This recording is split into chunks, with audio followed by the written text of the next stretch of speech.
días a aquellos que no había saludado, bienvenidos a aquellos que nos acompañan por primera vez. Como iglesia creemos en la importancia de la predicación expositiva. La predicación expositiva nos anima a tomar los libros de la Biblia completos y estudiar todos sus pasajes. Pero esta sección es una sección temática donde vamos a estar hablando de unos temas en particular, específicamente las doctrinas de la gracia, o como se conocen en inglés, TULIP.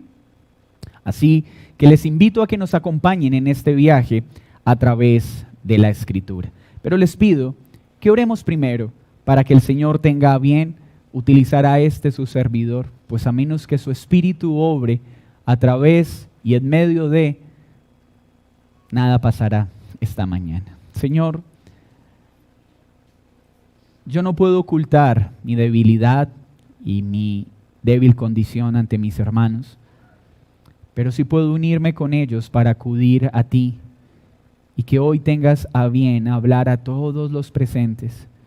Para esto, Señor, necesito tu gracia, tu dirección, el denuedo que solo tú puedes dar y que prepares nuestro corazón para recibir con alegría tu palabra. Que hoy nuestro entendimiento sea iluminado para ver nuestra penosa condición, esa condición de la cual salvas a los pecadores, pues así entenderemos la gran salvación que soberanamente nos has dado. Esto lo pedimos en el nombre de Jesús. Amén y amén. Esta serie tiene la intención de exponer a la luz de la santa y gloriosa Escritura la preciosa, perfecta y eficaz salvación que nos ha sido manifestada por gracia. Pues la salvación es una obra que Dios efectuó por gracia en el hombre sin que éste goce de ningún mérito. Cuando se habla de salvación, hay dos formas principales de asumir la salvación. Por un lado, podemos presentar al Dios Trino como el sujeto y el agente principal de la salvación y ver al hombre como un mero receptor de esa salvación. Pero por otro lado, podemos ver al hombre como el agente principal en su salvación y a Dios como un mero espectador ilimitado a la voluntad del hombre. La primera postura ve a Dios como el soberano absoluto. La segunda exalta al hombre y minimiza a Dios. No hay otra posibilidad. O es Dios quien salva soberanamente al hombre, o es el hombre quien es soberano en su salvación y Dios un simple espectador. Lo que tú y yo creamos respecto a nuestra salvación marca la idea que también tenemos de Dios. Las doctrinas de la gracia se ubican en la primera esquina de estas dos posturas, es decir, exalta la soberanía de Dios en la salvación y pone en evidencia la deplorable condición del hombre y la imperante necesidad de un Salvador perfecto. A modo de introducción, es bueno entender dónde surge esta idea sistematizada de las doctrinas de la gracia. Y para esto, acompáñame a viajar por un momento a Holanda. En el año de 1610, un hombre llamado Jacobo Arminio, un profesor holandés, muere, pero sus enseñanzas no. Estas enseñanzas son tomadas por sus seguidores, llamados arminianos, que presentan 5 puntos principales de su doctrina. Hasta ese momento, la iglesia en Holanda, en común a la mayoría de las iglesias protestantes de Europa, habían adoptado las confesiones de fe de Bélgica y de Heidelberg, las cuales creían en las doctrinas de la gracia. Pero estos arminianos presentaron unos postulados contrarios a lo que las iglesias reformadas de ese tiempo creían. Sin embargo, esto no terminó allí. Ellos presentaron sus puntos y sus quejas ante la corte holandesa, exponiendo su pensamiento de la siguiente manera. Lo primero que decían los arminianos es que el hombre nace con libre albedrío y con capacidad para buscar a Dios. Presentaban al hombre afectado por el pecado, no destruido por el pecado, y con la capacidad de escoger si busca a Dios o no lo busca. El segundo punto que ellos presentaban era la elección condicional, es decir, Dios salva a aquellos individuos que Él ve en el futuro que creerían en Él. Por lo tanto, la salvación no sería por gracia, sino por mérito en el hombre. Pues Dios no salvaría por su gracia, sino quien mostrara mérito para ser salvo. El tercer punto que ellos enseñaban era la redención universal o expiación universal. Este punto enseña entonces que Cristo murió por toda la humanidad. Pero si eso es cierto, y Cristo murió por toda la humanidad, entonces estaríamos diciendo que Dios es injusto. Porque ¿cómo podrá enviar al infierno a alguien por quien murió? Y entonces habría una contradicción en la Escritura. El cuarto punto es que la obra del Espíritu Santo es limitada a la voluntad del hombre. Es decir, cuando Dios quiere salvar a alguien, no puede hacerlo si esta persona no se lo permite. Es decir, esta noción nos presenta a un Dios que dice, hoy quiero salvarte y voy a tocar a la puerta de tu corazón, pero si tú no la abres, tendré que quedarme sentado esperando a que lo hagas. ¿Será esa la idea del Dios de la Escritura? Un Dios que no es soberano y ve al hombre como superior a él para él poder actuar. Y el quinto punto que presentaban los arminianos era la caída de la gracia o la pérdida de la salvación. Es decir, que alguien una vez siendo salvo podría perder su salvación. Entonces tendríamos que cambiar varios pasajes de la Escritura que dicen que la salvación es eterna. Pues si se puede perder, entonces no es eterna. Estos fueron los 5 postulados de los arminianos. Entonces, el Sínodo de Dort se reúne en Holanda para dar respuesta a estos interrogantes. Y antes de decir simplemente esto no es bíblico, con humildad y con respeto a los postulados, se reunieron durante más de 154 secciones en 6 meses para ver si lo que estos hombres presentaban estaba en la Escritura. Al final, el veredicto de los cánones de Dort se presentó en 5 puntos, llamado las doctrinas de la gracia, para mostrar que lo que querían promover los arminianos no estaba en la Escritura. Y qué importante esta introducción, porque esto nos permite entender que las doctrinas de la gracia no son algo nuevo, es algo que la iglesia ha enseñado históricamente. Lo nuevo en los púlpitos actuales es que ya no se habla de esto y que el arminianismo es la posición más popular en nuestro tiempo. Por eso es tan importante conocer la historia de la iglesia. Así pues, el Sínodo de Dort presenta las doctrinas de la gracia, o como se conoce en inglés, el TULIP. Y el teólogo principal al cual se le confieren estas ideas es a Juan Calvino, pero sería un error pensar que inician con él. Agustino presentó también un pensamiento similar y afín en su momento. La iglesia debe seguir haciéndolo. ¿Y qué dicen estos 5 puntos? El primero, que el hombre no nace con la capacidad de escoger lo bueno y lo malo. Nace depravado totalmente o radicalmente, incapaz e inhabilitado para buscar a Dios. El segundo punto es la elección incondicional, que Dios no escoge por mérito a un hombre, sino por gracia, a pesar de que el hombre no tiene nada bueno en él para ser escogido.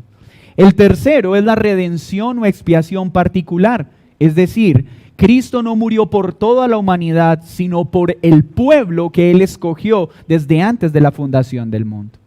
Cuarto, llamamiento eficaz o irresistible, es decir, que todo aquel que Dios quiere salvar, salva, porque si no, no sería Dios.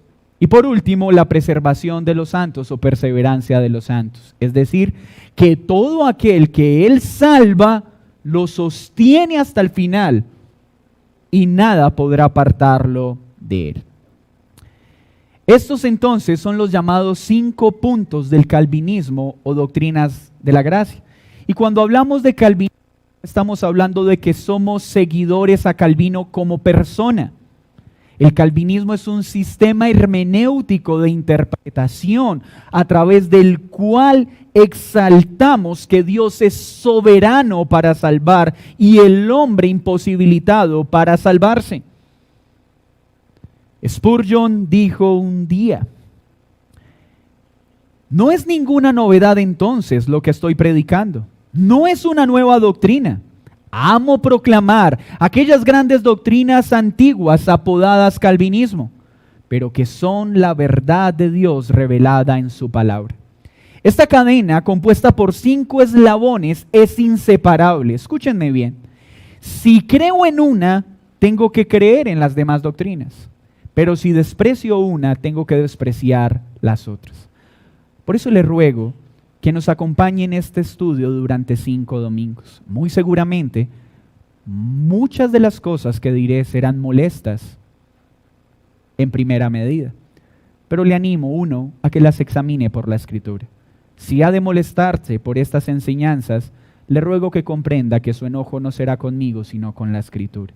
Pero le animo a que se tome el tiempo para escuchar todo este estudio antes de sacar una conclusión ligera, pues al ver todo el estudio habrá claridad sobre lo que la Escritura enseña. En esta mañana permítanme entonces dar inicio al primer punto de las doctrinas de la gracia: depravación total o radical, o como otros lo llaman, inhabilidad humana. Esta primera doctrina entonces parte de una pregunta: ¿puede el hombre buscar a Dios y encontrar salvación? ¿Nace el hombre bueno o malo o más o menos malo? ¿Nace herido por el pecado o muerto y destrozado por el pecado? La respuesta a estas preguntas es crucial, pues a menos que tengamos una idea correcta de la condición del género humano, no lograremos entender la grandeza de la salvación provista por Dios y la inminente necesidad que tiene todo hombre de ser salvo.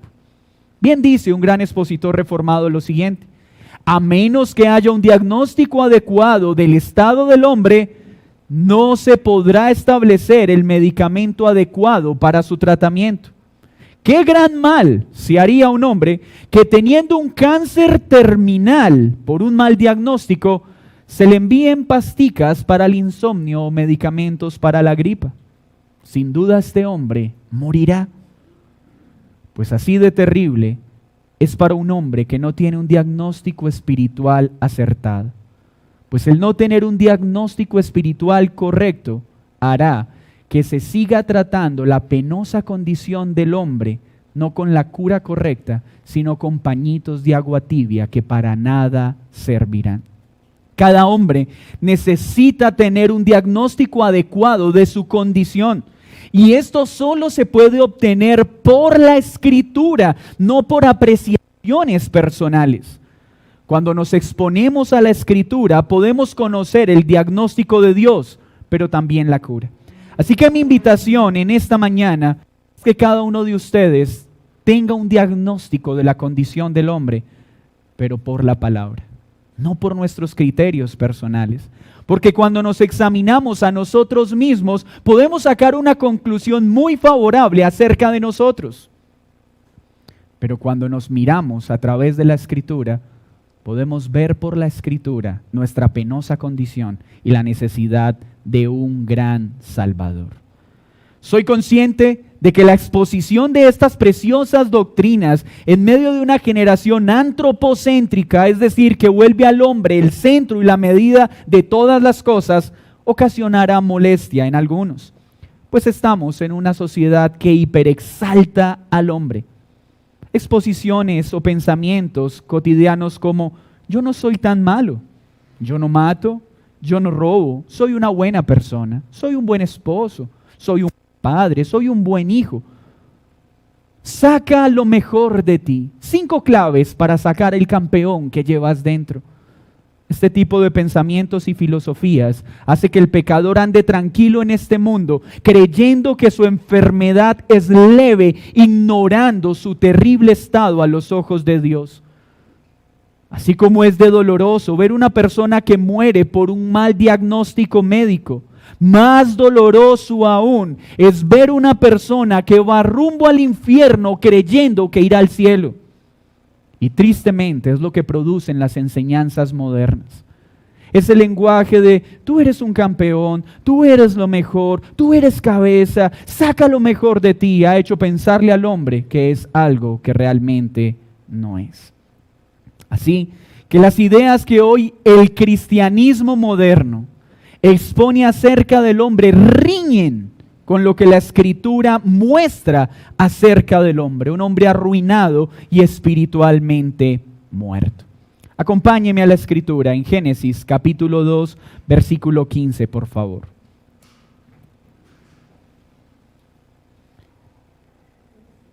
Génesis 2, versículo 15. Tomó pues Jehová Dios al hombre y lo puso en el huerto del Edén, para que lo labrara y lo guardase. Y mandó Jehová Dios al hombre, diciendo, de todo árbol del huerto podrás comer, mas del árbol de la ciencia del bien y del mal no comerás, porque del día que de él comieres, ciertamente morirás. Si lee este pasaje con detenimiento, podrá concluir rápidamente que en ninguna parte de la Biblia se habla de una manzana y menos de una manzana roja. La Escritura habla de un fruto prohibido, el fruto de la ciencia del bien y del mal. Y la instrucción fue clara. Dios ordenó, mandó al hombre que no podía comer de él, porque si comía de él, ciertamente moriría. Es decir, ciertamente se traduce de verdad te digo, de cierto te digo que morirás, tanto física como espiritualmente. Y si han leído Génesis, podemos saber qué hizo el hombre. Estando en el huerto del Edén, teniendo la capacidad para elegir entre el bien y el mal, escogió libre y voluntariamente comer del fruto prohibido. La rebeldía del hombre no fue tener relaciones sexuales, fue desobedecer el mandato explícito de Dios. La pregunta es entonces, ¿cuál fue la consecuencia de ese terrible acto de desobediente? ¿Una leve herida? ¿Pérdida de fuerza? ¿Una leve afectación en nuestra mente y nuestra voluntad? La Escritura nos muestra que no, que la herida ocasionada en ese momento fue la muerte física y la muerte espiritual, que no fue algo leve, sino terrible. A partir de ese momento, las facultades de toda la humanidad quedaron dañadas, destrozadas por el pecado y destituidos de la gloria de Dios, como Romanos 3:23 así lo enseña. Por esta causa, Adán, como representante federal de la humanidad, llevó a toda la humanidad a pecar con él. ¿Qué es la representación federal? Y permítame darle un ejemplo sencillo. Si el presidente de una nación decide entrar en guerra con otro país, cuando él va a la guerra, él no va solo. Todo el país entra en guerra porque él, como representante de esa nación, ha entrado en guerra con otra nación. Así que por su decisión, todos nos afectamos. Adán, como representante de toda la humanidad, pecó, y cuando él pecó, en él como representante nuestro, todos pecamos. Por eso todos nacemos con el pecado original.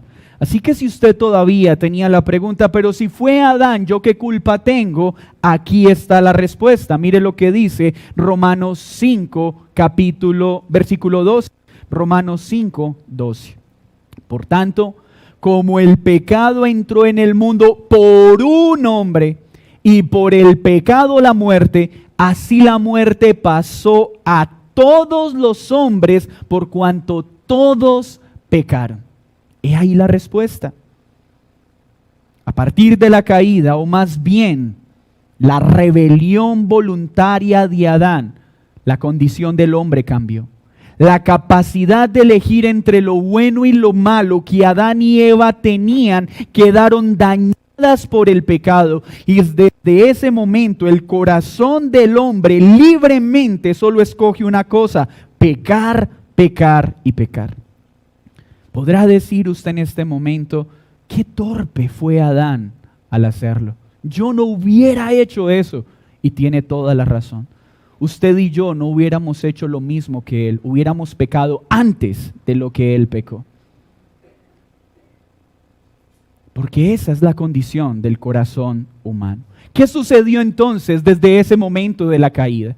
¿El corazón quedó más o menos inclinado a lo malo o más o menos inclinado a lo bueno?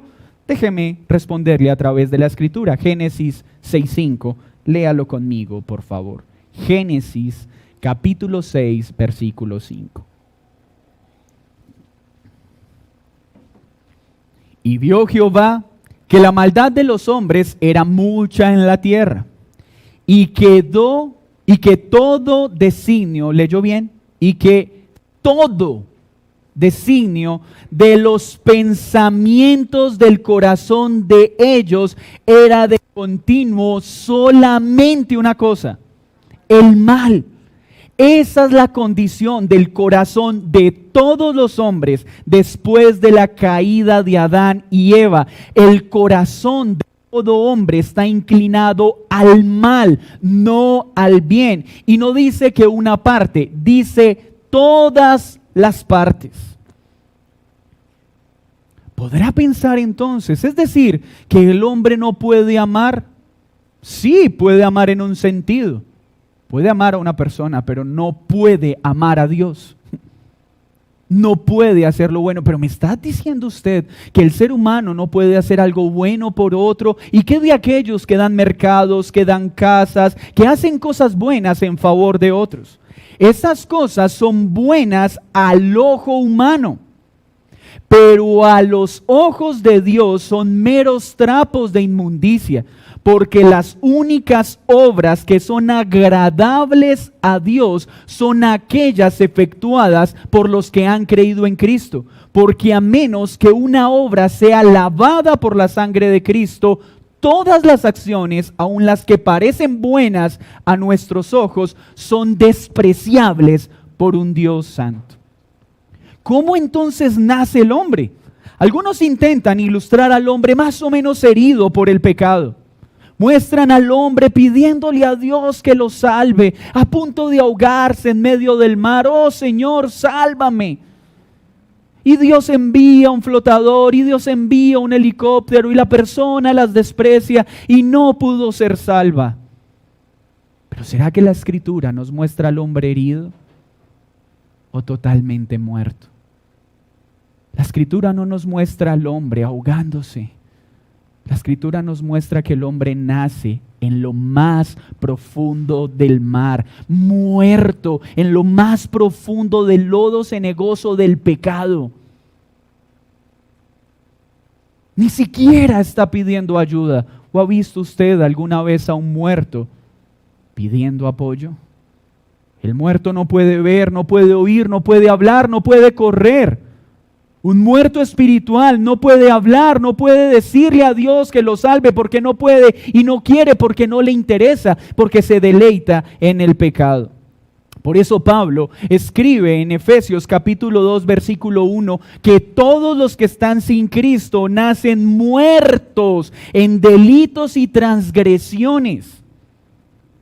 Muertos. No dice heridos, no dice debilitados por el pecado, dice muertos. Y no hay uno solo que haga lo bueno, no hay uno solo que busque a Dios. Y podrá usted aún estar diciendo: no estoy muy convencido de esa afirmación. Pues toda la vida hemos escuchado: busca a Dios, busca a Dios, busca a Dios. Pero déjeme responder por la Biblia. Tome su Biblia y acompáñeme a Romanos capítulo 3, versículo 10 en adelante. Este texto define muy bien la condición de todo ser humano y espero ayude a ajustar la idea que usted y yo podamos tener acerca de Dios. Romanos 3, versículo 10.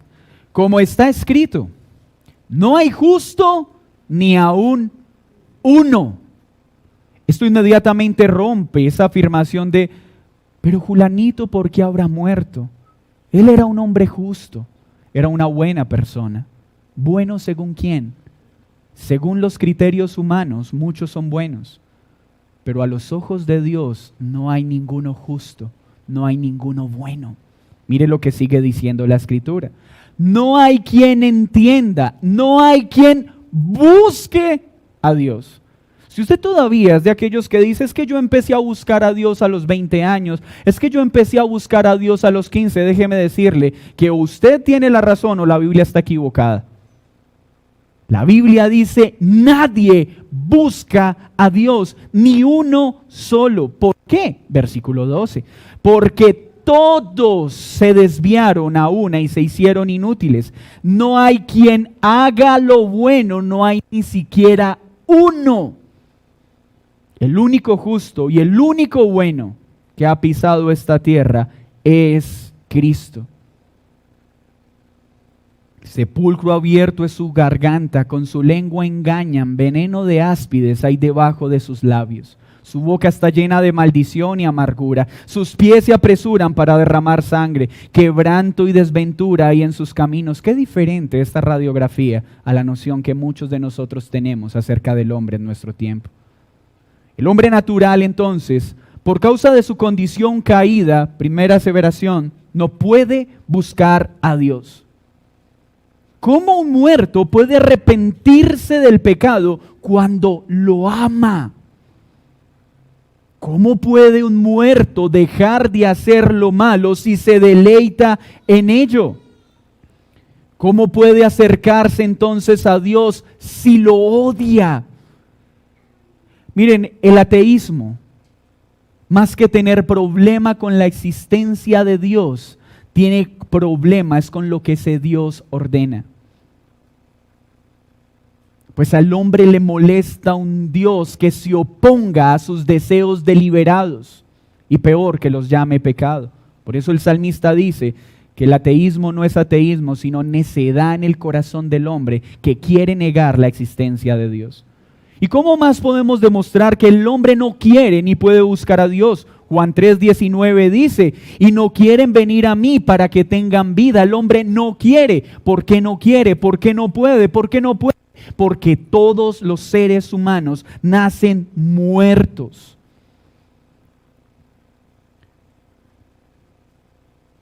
Pablo también nos enseña, por cuanto los designios de la carne son enemistad contra Dios, porque no se sujetan a la ley de Dios ni tampoco pueden. Romanos 8:7. Vuelvo y se los leo. Dice Romanos 8:7 lo siguiente. Por cuanto los designios de la carne, es decir, los deseos de la carne, son enemigos de Dios, porque no se sujetan a la ley de Dios, ni tampoco pueden. ¿Por qué? Porque el ser humano nace muerto. Esperar que un hombre muerto busque a Dios es tan imposible como que un muerto físico gane los 100 metros en atletismo. No puede porque está muerto. ¿Y desde cuándo sucede esto? A veces también es común escuchar a las personas decir, yo empecé a volverme una mala persona a los 12, a los 13, a los 14. Yo era una buena persona, pero en la universidad me dañaron. El barrio en el que crecí me corrompió. El amigo del trabajo me dañó. Eso es muy común en el lenguaje propio de nuestra cultura. Pero ¿será eso cierto? ¿O la Escritura nos muestra otra realidad? Salmo 51:5. Dice el Salmo 51:5. He aquí, en maldad he sido formado, y en pecado me concibió mi madre. ¿Desde cuándo entonces el hombre lidia con el pecado? Desde el momento de su concepción. Pero si aún esto parece no ser claro, lea conmigo Salmo 58:3. Salmo 58:3. Se apartaron los impíos, ¿desde dónde? ¿Desde los 10? ¿Desde los 12? Desde la matriz de la madre. El hombre está inclinado al pecado desde el vientre de su madre. Y cuando entendemos lo que la Escritura dice, entonces cuando nuestros hijos nacen, aunque nos parecen hermosos y preciosos, debemos ver y saber que están muertos en pecado y que necesitan conocer a Cristo. Niños preciosos, escúchenme bien, los amamos. Pero ustedes necesitan poner su mirada en Cristo. Porque hasta que eso no pase, así sean tiernos bebés, hermosos niños a nuestros ojos, son esclavos de pecado. Y solo Cristo puede liberarlos de esa condición. Pero ¿qué más pasó debido a ese pecado original? Mire lo que dice 2 de Corintios capítulo 4, versículo 4. En los cuales el Dios de este siglo cegó el entendimiento de los incrédulos para que no les resplandezca la luz del Evangelio de la gloria de Cristo, el cual es la imagen de Dios. Nacemos en pecado con nuestra mente entenebrecida, enceguecidos por la operación de Satanás en el hombre. Pero mire también lo que dice 1 de Corintios 2:14. 1 de Corintios 2:14. Pero el hombre natural no percibe las cosas que son del Espíritu de Dios. Es decir, el hombre que no ha creído en Cristo no puede percibir las cosas que son de Dios, porque para él son locura. Y no las puede entender porque se han de discernir espiritualmente. Qué impresionante este pasaje. Si entendiéramos este texto, no diríamos, pero Señor, ¿por qué le predico y no entiende? ¿Por qué sigue llamando esta preciosa verdad locura? Por la misma razón que una persona ciega no puede observar la belleza del sol, porque a menos que sus ojos sean abiertos, no podrá ver el brillo del sol. A menos que un muerto sea traído a vida por el Espíritu Santo, el Evangelio es locura. ¿Y cómo no va a ser locura pensar que Dios, siendo Dios, se hizo hombre en lugar de hacerse un gran y poderoso rey? ¿Cómo pensar que el Dios del universo, teniendo el poder para destruirnos, no nos destruyó, sino que nos dio vida, entregándose en una cruz y derramando su sangre? Eso es locura, a menos que el Espíritu Santo ilumine nuestro entendimiento. ¿Cómo no va a ser locura para un mundo que se deleita en el adulterio, en la inmoralidad, en la homosexualidad, en los robos, en las mentiras y en los engaños, que un Dios les diga esa vida no debe ser? Pues me es abominable todas esas prácticas, cuando el mundo las ama, las alaba y las exalta. Pero ¿por qué entonces decimos que el hombre nace depravado radicalmente o inhabilitado para buscar a Dios? Porque desde el vientre está alejado de Dios, haciendo lo malo, porque nace en pecado, porque su entendimiento está entenebrecido. Pero todos los seres humanos nacen con un corazón de piedra, con un corazón que no puede amar a Dios ni a su prójimo, como la Escritura lo enseña. Mire lo que dice Ezequiel: y les daré un corazón, un espíritu nuevo pondré dentro de ellos, y quitaré el corazón de piedra en medio de su carne, y les daré un corazón de carne. Sí, puedes mirar a tu hermoso hijo y ámalo. Pero hasta que no tenga un encuentro con Cristo, tiene un corazón de piedra, una mente entenebrecida, inclinado hacia lo malo. Y qué fácil entender esto en la práctica común. Esto no nos deja ver entonces por qué un pequeño de un año y medio, sin que nadie se lo enseñe, se burla cuando otros se caen enfrente de él. sin que nadie le enseñe. Son egoístas y todo lo quieren para ello. Sin que nadie le enseñe, si tuvieran dentadura y fuerza, arrancarían el seno de su madre cuando no sale leche. Son hermosos a nuestros ojos, pero necesitan a Cristo tanto como el más perverso de los hombres. Y si entendiéramos esto, ¿cómo sería de diferente nuestra educación para con nuestros hijos? Pero algunos dicen, es que tú no entiendes. Yo no soy malo porque sea una mala persona. Es que tú no naciste en el barrio que yo nací. Tú no tuviste los padres que yo tuve. Es que a ti no te hicieron lo que a mí me hicieron. Es que tú no naciste en el país en el que yo me encuentro. El hombre tiene la tendencia de acusar o atribuir sus maldades a cosas externas. Pero si lo que dice la Escritura es verdad, no es un problema externo, es un problema interno. Acompáñeme a Mateo 15:19 para que sea la Biblia la que nos ayude a aclarar. Mateo 15, versículo 19 al 20. Mateo 15, 19 al 20. Porque del corazón salen los malos pensamientos, los homicidios, los adulterios, las fornicaciones, los hurtos, los falsos testimonios, las blasfemias. Estas cosas son las que contaminan al hombre. ¿De dónde sale lo malo? Del corazón. Es de adentro, porque todos los hombres nacen con un corazón de piedra. No es el papá que nos tocó, la mamá que nos tocó, el barrio en el que crecimos. No, el problema está en el corazón.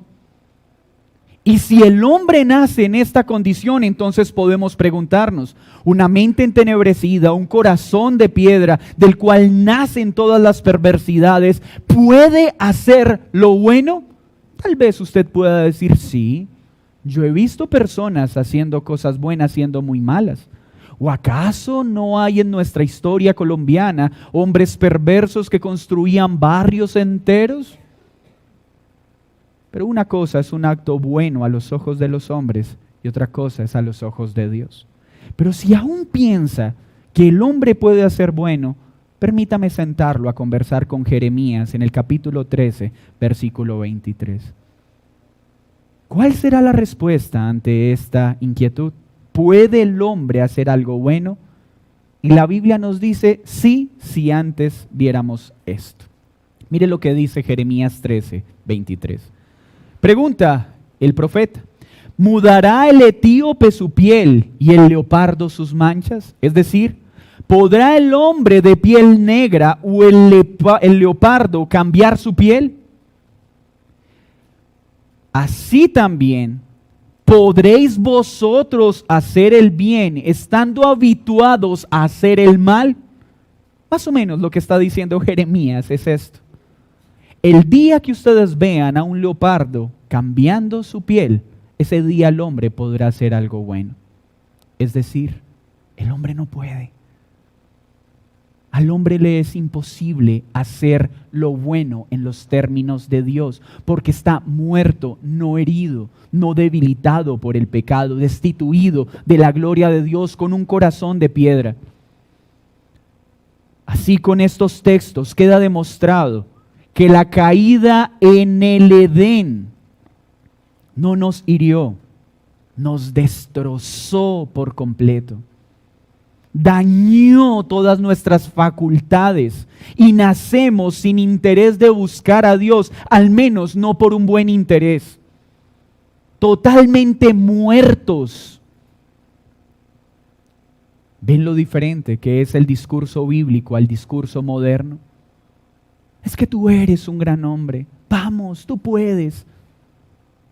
Saca lo mejor de ti. ¿Qué podemos sacar de nosotros?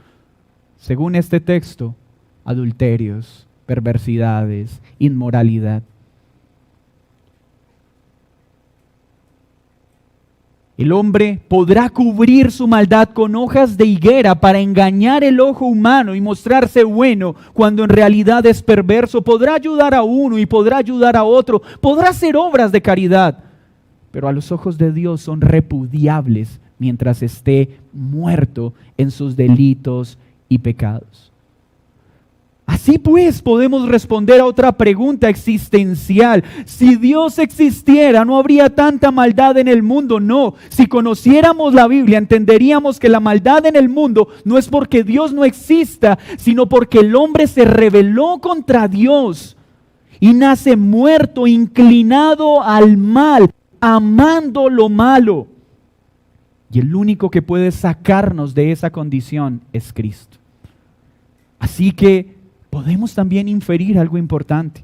El cambio que necesita el hombre no lo da un mejor entorno social, una mejor educación. Estas cosas no son malas en sí mismo. Qué bueno que desees un buen sector para educar a tus hijos, un buen entorno escolar para educar a tus hijos. Eso no es malo en sí mismo. Pero eso no va a cambiar a nuestros hijos.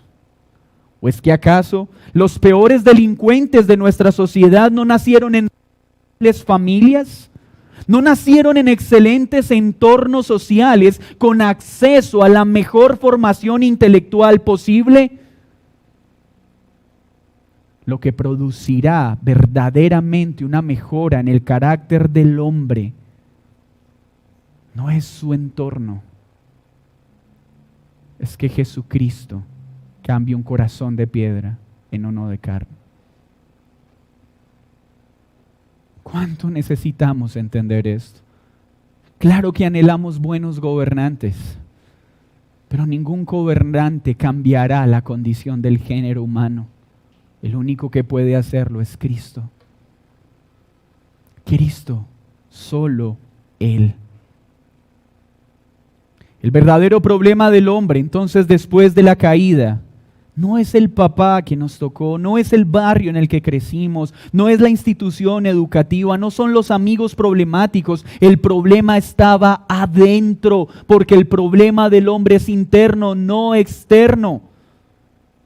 El hombre no puede seguir diciendo, es que es un espíritu de adulterio, es que es un espíritu de mentira, es que es un espíritu de homosexualidad, es que es un espíritu de avaricia. No se llama espíritu, se llama un corazón de piedra que no conoce a Cristo y se deleita en la maldad. La Biblia no llama esto espíritus, lo llama obras de la carne. Cuando un hombre adultera, no es porque un espíritu de adulterio lo influenció. Él no necesita ser influenciado, porque del corazón sale el adulterio. Profe, cámbieme a mi hijo de silla porque es que su compañerito le está enseñando a mentir. Lee tu Biblia. Es en su corazón donde está la mentira. Y solo Cristo puede dar un nuevo corazón. Dejemos ya de presentarnos como víctimas de nuestro entorno, de nuestra familia, de espíritus inmundos fabricados por la imaginación humana. Y reconozcamos que el problema del pecado está dentro y no está afuera. Y solo hay uno que tiene la cura: Cristo. Para esto, el hombre necesita conocer su miseria. Sí, no estamos heridos. Escúchame bien en esta mañana. Tú no estás herido. Tú no eres más o menos bueno. No, somos miserables y ruines mientras no estemos en Cristo. Cuando el hombre se separó de Dios, se separó de su única fuente de felicidad y santidad. Quedó arruinado en cuerpo y en alma, desfigurado y destruido por causa del pecado. Mientras estemos en esta condición, todo lo que hagamos es abominable a Dios. ¿Estás muerto o estás vivo? ¿Todavía tu corazón es un corazón de piedra o es un corazón de carne? Porque hasta que no haya un cambio de corazón, pecar será una delicia para ti. No podrás dejar de ser infiel, mentiroso, ladrón. No podrás por más que lo intentes. Porque el único que tiene el poder para cambiar esa condición es Cristo. Así que esta doctrina nos enseña que el hombre no puede ni quiere buscar a Dios. Y si esto es así, el hombre necesita que Dios le busque. Esta doctrina nos enseña, como bien lo dice Romanos, que la única posibilidad entonces de que nos salvemos es que Dios haga algo, porque nosotros no podemos hacer nada. ¿Logras ver la importancia de esta doctrina? ¿Y cómo podemos corroborar que esto es cierto? Acompáñenme a 1 de Juan, capítulo 4, versículo 19. Si la doctrina de la depravación total es cierta, significa que el hombre no puede ni quiere buscar a Dios. Por lo tanto, para que un hombre se salve, tiene que ser Dios quien lo busque. Tiene que ser Dios quien lo atraiga a él. 1 de Juan 4, 19. Nosotros le amamos a Él porque Él nos amó primero. Qué hermoso pasaje. Nosotros le amamos a Él porque Él nos amó primero. Si Dios no ama primero a un hombre pecador, el hombre pecador no podrá amarle a Él. Así que con este pasaje espero no vuelvas a decir, es que yo empecé a amar a Dios más o menos a los 20 años, es que yo empecé a buscar a Dios a los 15. No, el Señor te buscó, el Señor me buscó porque no podíamos ni queríamos buscarle. Él primero nos amó porque nosotros no podíamos amarle, porque teníamos un corazón de piedra, la mente entenebrecida, nos deleitábamos en la maldad y el evangelio nos era locura. Si Dios no busca al hombre, ningún hombre podrá buscarle a Él. Ahora entendemos la parábola de la oveja perdida. Si el pastor no busca la oveja jamás retornaría al redil. Por eso Él busca. Así que si tú estás con un deseo en tu corazón de buscarle, es porque Él lo puso, no porque tú lo fabricaste, porque si Él no lo hace, no habría ninguna razón para que estuvieras acá. Iglesia amada, no entender esta doctrina enferma a la iglesia. La vuelve centrada en el hombre y en sus facultades. No entender esta doctrina es lo que hace ver a Dios como un ser inferior que anda diciéndole al hombre, por favor, ábreme la puerta de tu corazón. No seas malito, déjame entrar y entraré y cenaré contigo. Qué terrible distorsión es ese pasaje como lo usan. Pues Él no está diciendo en Apocalipsis que hay una puerta en el corazón del hombre. Jesús está diciendo, la iglesia me ha dejado afuera y si me dejaran entrar yo estaría con ella. Porque si dependiera de que Dios toque la puerta, ninguno de nosotros se la abriría. Porque amábamos el pecado. Por eso necesitamos un Dios soberano que aunque no queríamos ser salvos, Él nos salvara. Aunque no queríamos buscarle, Él nos buscara.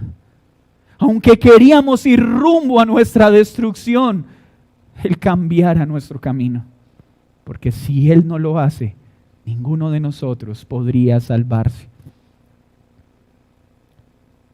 No enseñar esta doctrina hace que los hombres se sigan engañando y cubriéndose con hojas de higuera, sintiéndose buenas personas cuando en realidad están sumergidos en el hedor del pecado. No conocer esta doctrina hace que muchos sigan viviendo un cristianismo ligero y una vida religiosa falsa y fingida.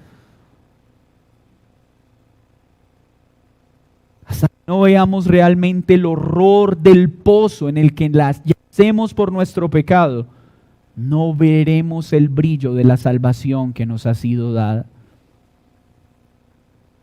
Una verdadera piedad solo va a nacer al comprender nuestra vileza y el estado del cual Dios nos saca. No nos veremos como buenos, sino que le veremos como bueno a Él. No diremos, fue mi oración, fue mi esfuerzo, fue mi dedicación. No, diremos, oh Señor, todo lo que hice eran trapos de inmundicia. Pero tu gracia me salvó. Tu gracia, tu gracia, tu gracia, tu gracia.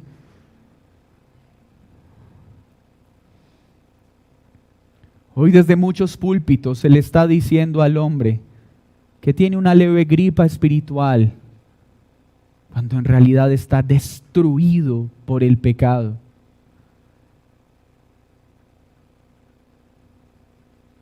Entender esta doctrina nos hará tener también un concepto correcto de nuestra vida en familia.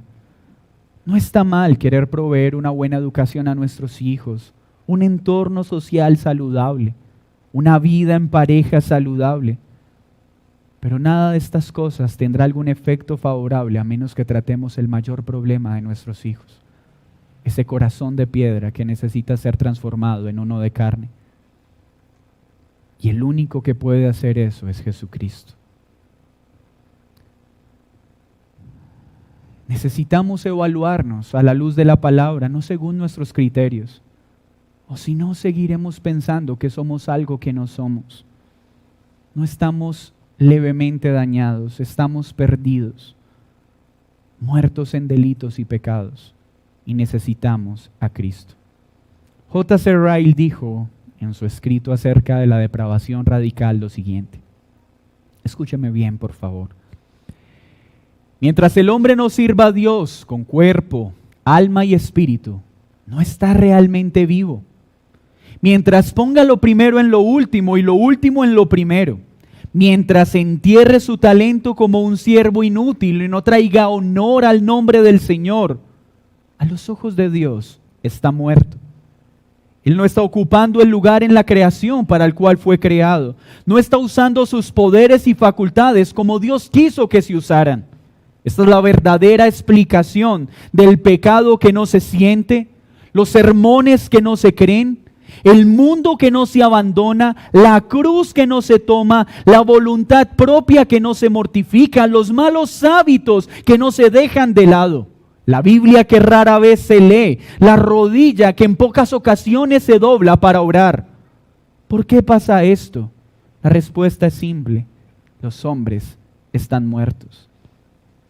Esta es la verdadera razón de esa multitud de excusas para el abandono de la religión que tantos hacen con rápida aprobación. Algunos dicen no tener tiempo por sus estudios o por falta de ellos. Otros dicen no tener tiempo y estar ocupados para buscar a Dios. Algunos están oprimidos por los negocios y los muchos afanes, otros por la pobreza. Algunos tienen dificultades en sus propias familias y otros en su propia salud. Algunos tienen obstáculos peculiares en su vocación y otros, se nos dice, no pueden entender. Otros tienen inconvenientes en su casa y esperan que esto les sirva de excusa.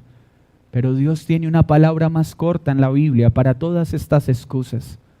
Estás muerto. Estás muerto. Observa ahora, querido lector, dice nuestro hermano Ryle, como todos los cristianos profesantes deben examinarse a sí mismos y probar su propio estado, no es solo en los cementerios donde se encuentran a los muertos. Hay demasiados dentro de nuestras iglesias y cerca a nuestros púlpitos. Demasiados en las sillas y demasiados en las bancas. La tierra está como el valle en la visión de Ezequiel, llena de huesos y muy secos. Hay almas muertas en todas nuestras iglesias y almas muertas en todas nuestras calles. Oh, busca en casa y pruébate a ti mismo. ¿Estás muerto o estás vivo? Porque hasta que no seas traído a vida, las cosas espirituales no serán apasionantes ni importantes. El pecado será tu delicia. ¿Puedes ver la seriedad de esto? Si estás muerto, necesitas a Cristo. No te conformes siendo un muerto más que viene cada domingo y escucha unos cuantos minutos, una predicación, para luego seguir viviendo a tu manera. Pues si esto es así, estás muerto y necesitas vida. Si tú estás viniendo domingo tras domingo y no te duele estar en inmoralidad sexual, no te duele estar haciendo lo malo, estás muerto y necesitas vida. O si no, seguirás pecando y seguirás viniendo cada domingo tranquilo, como si nada estuviera pasando.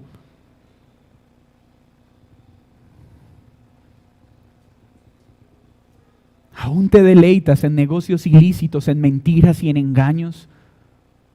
¿Aún estás tranquilo caminando en una vida doble? Pues si esto es así, es porque estás muerto y no hay vida en ti. Y necesitas pedir a Cristo que te dé un nuevo corazón.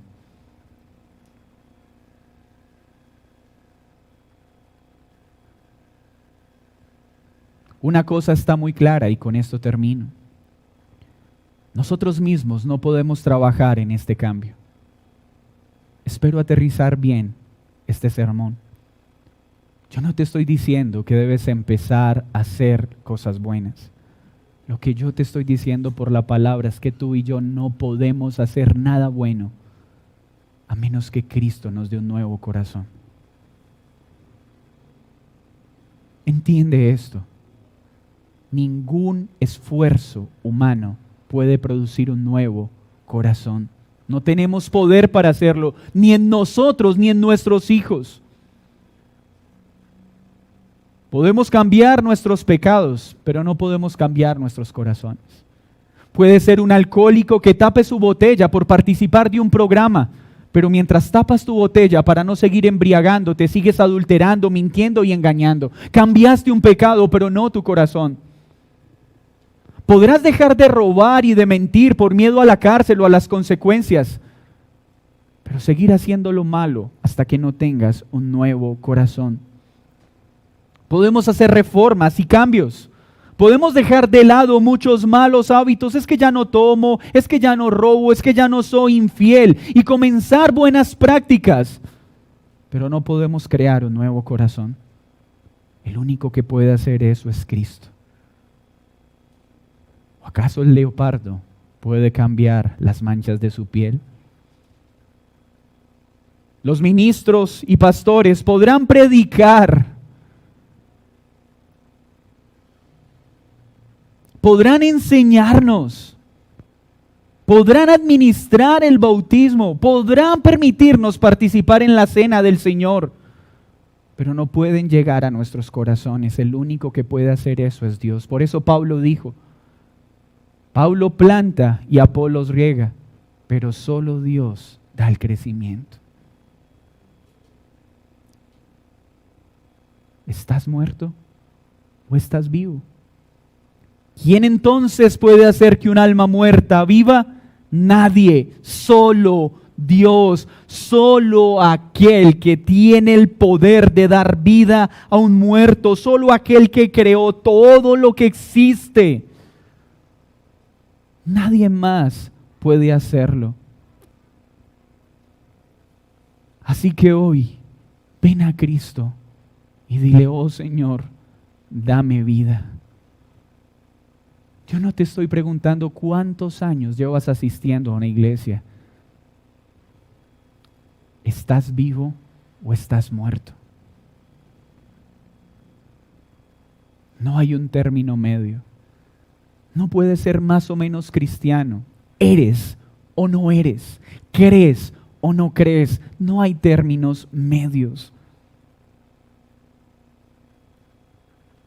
El Señor Jesús es ese Salvador para depravados e inhabilitados como nosotros. Es esa poderosa cabeza que tiene el poder para traer vida a un muerto y unirlo a su cuerpo. Solo Él nos puede justificar, solo Él nos puede perdonar, solo Él nos puede vivificar, solo Él nos puede hacer participar de su resurrección por su Santo Espíritu. Y solo al estar unidos a Él en cuerpo y alma, realmente seremos librados de la condición en la que nos encontramos o hemos caminado en esta vida. El hombre no nace bueno y la sociedad lo corrompe. El hombre nace muerto y destruido por el pecado. Y el único que puede librarnos de esa condición es Cristo. Niños, por favor, busquen ya a Cristo. Porque a menos que tengan un encuentro ya con Cristo, la maldad de sus corazones irá en aumento. Y empezarán a desear cosas que ni hoy se pasan por su mente. Busquen a Cristo. Díganle desde ya: oh Señor, tómame siendo un niño. Dame un nuevo corazón. Que mi maldad no vaya en aumento. Obra en mí. Y a todos los que estamos presentes, examinémonos. Ajustemos la idea que tenemos de nosotros. Porque esto nos va a hacer caminar desesperadamente para predicar a aquellos que no creen. Y a no confiar nunca más en nosotros, sino en Dios. Y decirle: gracias por el día en que tú me buscaste, por el día en que tú me salvaste. Porque si tú no lo haces, yo jamás lo hubiera hecho. Oremos. Señor,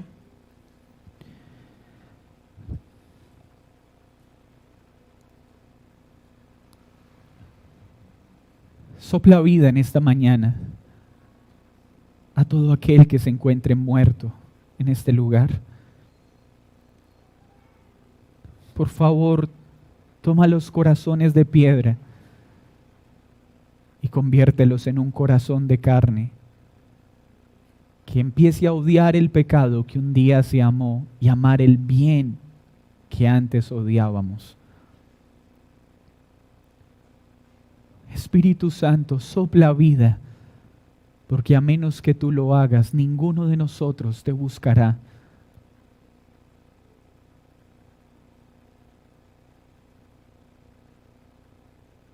Por favor, perdona nuestro pecado.